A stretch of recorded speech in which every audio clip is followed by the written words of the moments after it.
Fala galera, beleza? Vamos lá para mais uma aula de geografia comigo, o professor Jorge Luiz.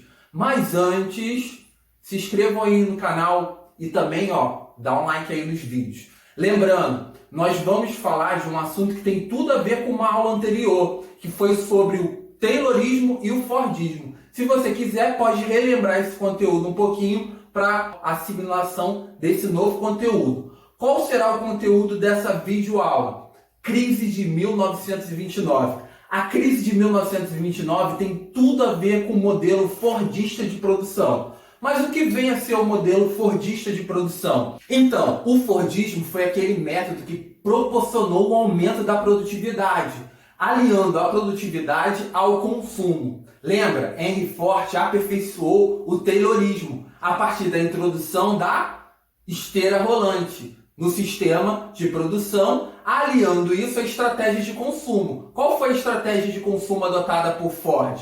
Foi justamente proporcionar aumentos salariais aos seus operários para que eles pudessem participar do mercado consumidor. Então, o Fordismo proporcionou um aumento da produtividade, aliando ao aumento do consumo. Então, nós não podemos esquecer que o Fordismo foi aquele sistema produtivo que objetivava a produção em massa para consumo em massa, ou seja, produzir em grande quantidade, aliando essa grande produtividade ao aumento do consumo. Então, lá quando ele foi implementado na década de 20, ele proporcionou às empresas aumentarem drasticamente a sua produção. Lembrando, o Fordismo tinha uma produção padronizada. Todo o sistema produtivo era gerido a partir de uma padronização produtiva. Então era um sistema que produzia em grande quantidade, produzia e estocava essas mercadorias para depois comercializar. E aí, no final da década de 20, esse sistema começa a entrar em crise. Por quê? Olha, vamos lá pensar. O sistema, para funcionar, ele tem que estar aliado produção a consumo. Logo, ali no final da década de 20, começou a haver um descompasso entre produção e consumo. Se esse sistema não se mantém, ou seja, produzir em grande quantidade e consumir em grande quantidade, se acontece alguma coisa errada nesse sistema, esse sistema não consegue se manter. E ali no final da década de 20, houve o quê? Um aumento da produção, mas uma diminuição do consumo. E, consequentemente, o sistema fordista leva ao capitalismo a vivenciar uma grande crise. Mas, professor, quais seriam os motivos para a crise do Fordismo? Primeiro motivo, no mercado norte-americano, por exemplo, enquanto as escalas de produção aumentavam, os salários permaneciam estáveis. Qual é a problemática disso? A problemática é que, com isso, vai haver uma diminuição do padrão de consumo. Então, o mercado vai retrair. Então, dentro dos Estados Unidos, o que acontece? Vai chegar um determinado momento que a produção ela amplia, porém o mercado de consumo começa a declinar. Porque os patrões não vão manter os ganhos salariais iniciais lá do Fordismo. Outra questão, a gente está falando ali do final da década de 20, a gente já está falando de um contexto de recuperação da economia europeia.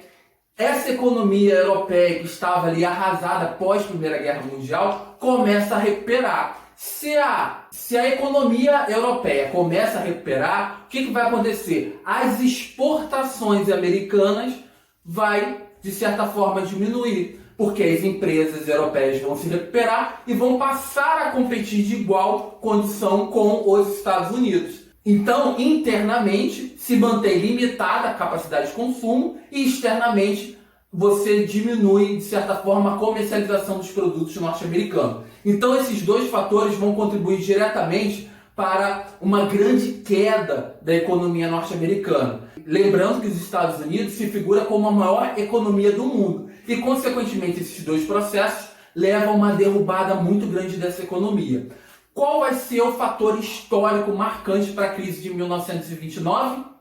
A queda da Bolsa de Nova York.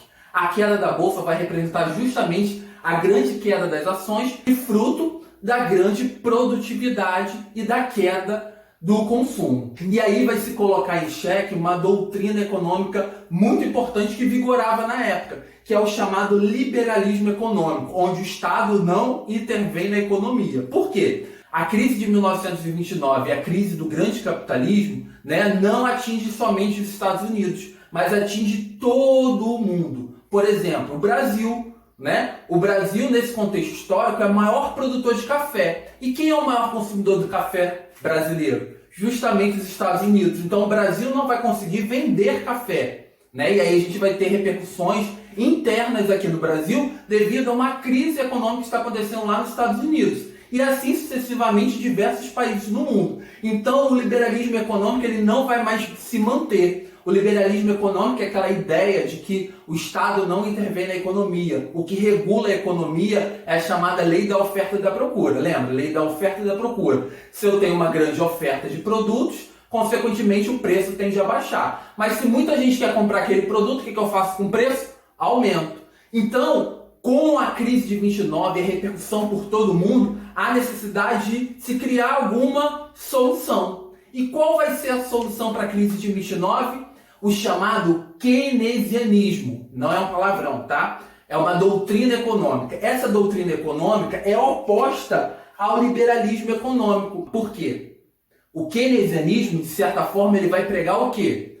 A intervenção do Estado na economia. E aí, na década de 30, o Estado norte-americano vai começar a implementar essas medidas justamente para recuperar a economia norte-americana e, consequentemente, recuperar o capitalismo como um todo, Então, o que o Estado norte-americano vai fazer? Ele, de certa forma, vai criar uma série de medidas de intervenção do Estado para recuperar a economia. E aí vem uma pergunta. Como que a gente pode recuperar essa economia? Eu lembro que a crise ocorreu justamente porque houve aumento da produção, mas uma queda do consumo. Então, eu tenho que fazer com que as pessoas passem a consumir. Então, qual seria a medida-chave para reativar esse capitalismo? Fazer com que as pessoas consumam. Mas como que as pessoas vão consumir se elas não têm mais empregos? Difícil. Não é difícil assim. O Estado norte-americano vai criar uma série de ações para que as pessoas passem a recuperar seus empregos. Como assim, professor? O Estado norte-americano vai criar um chamado plano econômico, chamado New Deal, e esse plano econômico visa a implementação de um audacioso plano de obras públicas, justamente para aumentar o emprego, aumentar a oferta de emprego e diminuir o desemprego. Essas obras públicas vão justamente contratar essas pessoas desempregadas. Se as pessoas vão passar a ter seus postos de empregos, consequentemente elas vão receber salário e consequentemente elas vão consumir. Então, a partir do chamado New Deal, o novo plano, o Estado norte-americano vai intervir na economia, ele vai injetar dinheiro na economia, ele vai implementar uma série de obras públicas justamente para recuperar esse emprego e reativar o capitalismo. Outra questão que na década de 50, os Estados Unidos vai criar o chamado Estado do Bem-Estar Social. O que constituía isso? Constituía num arranjo político-econômico baseado na forte participação do Estado.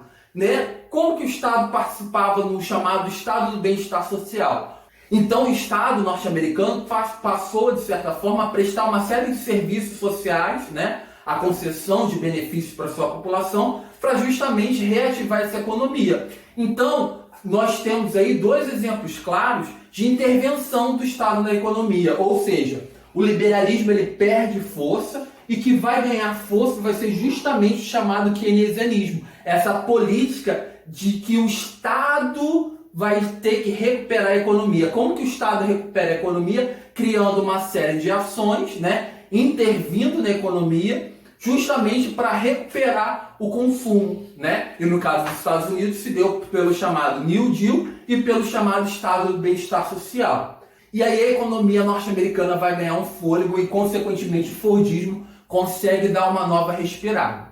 Só que essas medidas adotadas pelos Estados Unidos vai trazer uma série de repercussões. Primeiro, se você tem uma intervenção do Estado, criando uma série de obras públicas, criando benefícios sociais para a população, quais serão as repercussões? Primeiro, elevação dos gastos públicos.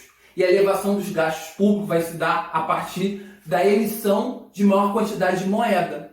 E se você emite uma grande quantidade de moeda, sua moeda passa a desvalorizar. Isso também traz repercussões nos níveis de inflação. Então vai chegar um determinado momento que o Estado norte-americano vai ter gasto tanto que a sua economia também vai começar a entrar em colapso. Justamente por emitir grandes quantidades de moeda, ter um aumento dos gastos públicos e, aliado a isso, você ter um aumento da chamada inflação que chega aí a 10% ao ano. Então, na década de 70, esse modelo começa novamente a entrar em crise. E, justamente em 73 e 79, com a grande crise do petróleo, esse sistema perde fôlego e aí o capitalismo vai ter que novamente se reestruturar, ok? Então, fica ligado. O que a gente precisa saber? Que a crise de 29 nada mais foi do que a crise da superprodução mundial ocasionada pelo desenvolvimento do Fordismo. E o que recuperou a economia mundial e principalmente a economia norte-americana? A intervenção do Estado, chamado